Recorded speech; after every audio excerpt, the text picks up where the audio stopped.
If you are new here, I'm Linden, and today I will be sharing with everyone how I profited $850,000 in 10 years in my property journey. So before we start, do like and subscribe to my channel so that I can produce more content like this. To give everyone a bit of background, I didn't really come from a rich family. I think I remember going home and not having electricity because we couldn't afford to pay the electricity on time. For guys, we remember bathing cold water in the army, right? But for myself, it started when I think I was in secondary school. That's one of the core memories I remembered. My dream was always to own my own property as soon as I could. So I went to secondary school, then after JC and then NUS. So a very typical route is that all my friends went to the bank, but before graduation, I actually realized I wanted to come back to do property. Just a side story, when I asked a lot of my university professors, hey, should I go and apply for the banks? Yes, you definitely should. Then when I asked them, or should I go back to being a property agent? Every single one of my professors actually said, no, don't go back to being a property agent, because property agent, first, don't need education, then you got your university cert for what? Waste time, waste money. In my mind, I was a bit confused also, but I was very clear on one thing. I wanted to get my own property as soon as I could. And talking to some of the seniors, especially working at the bank, they also mentioned to me that no matter how well you do, there is always that glass ceiling. In the property journey or in the property line, it's a bit different. We have seen new agents coming into the industry earning 50,000, 100,000, or even more than $500,000 in a month. There isn't really so much of a glass ceiling here. That's one of the main reasons why I wanted to come back to do property. And also, I wanted to know, if I'm going to get a property myself, what should I be looking for? So enough about my story. This is my journey.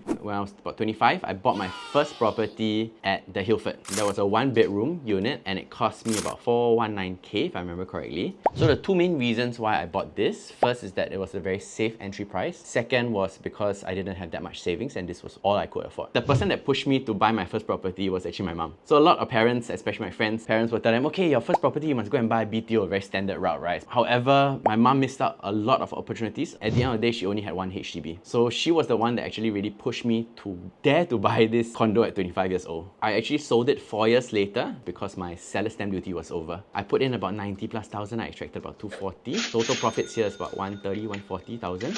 After my first property, I actually swapped it out to buy a 4-bedroom at Gem Residence. I bought this property for about 1.75 plus mil. One of the main reasons why I bought this project was that because in Toa Payoh itself, there are very few condos. There is very little competition when I want to sell. The second reason why I actually bought this was because there was a lack of 4-bedrooms in the market at that time as well. For the Gem Residences unit, I exited in 2021, about 3 years later, once my SSD was over. From this property, I profited about 250,000. And the reason why I sold it just nice at the 3-year SSD mark was because I had my eye on something else, which is my current property, Copper and Newton. I bought it about 2.1 plus. The reason why I bought this Copper at Newton was because mainly of its safe entry price. At the time when I bought it, this was District 9. It was next to MRT. And it was a new launch. About 2,002 per square foot to me is safe. Why? Because RCR projects were selling at 2,000, 2,001 per square foot already. To me, the gap was very small. In hindsight, the only thing that I regretted was not buying a bigger unit. Pro tip,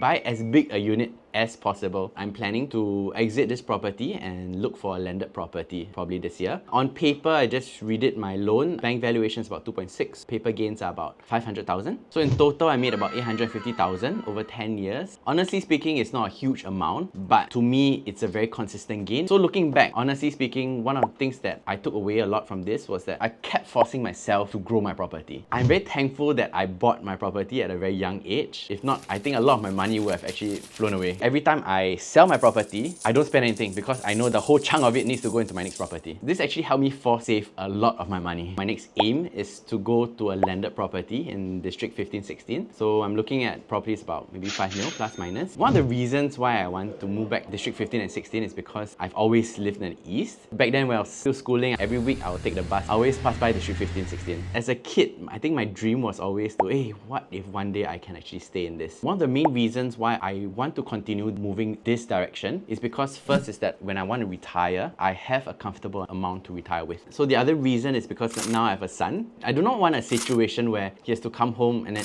no electricity, we cannot afford to pay the bills, that kind of thing. So I know this amount may not seem like a lot compared to other investments like stocks or maybe even crypto. However, to me, this is always a stable source of income. And at the end of the day, I always need a roof above my head. This is my journey. If you do not have the means to achieve your dream home within one move, then you can do something like like me. Just continue to keep swapping until you reach that dream home. Why? Because first is that every single year that passes, you also will save more. Every single year that passes, your property will help you make money. So it's more of a two-pronged approach to reach your next level, eventually reach your dream home. So I hope this video actually inspires you to start your property journey as early as you can. And if you do like this content, please help me to like, share, and subscribe, and I will be able to produce more content like this. See you!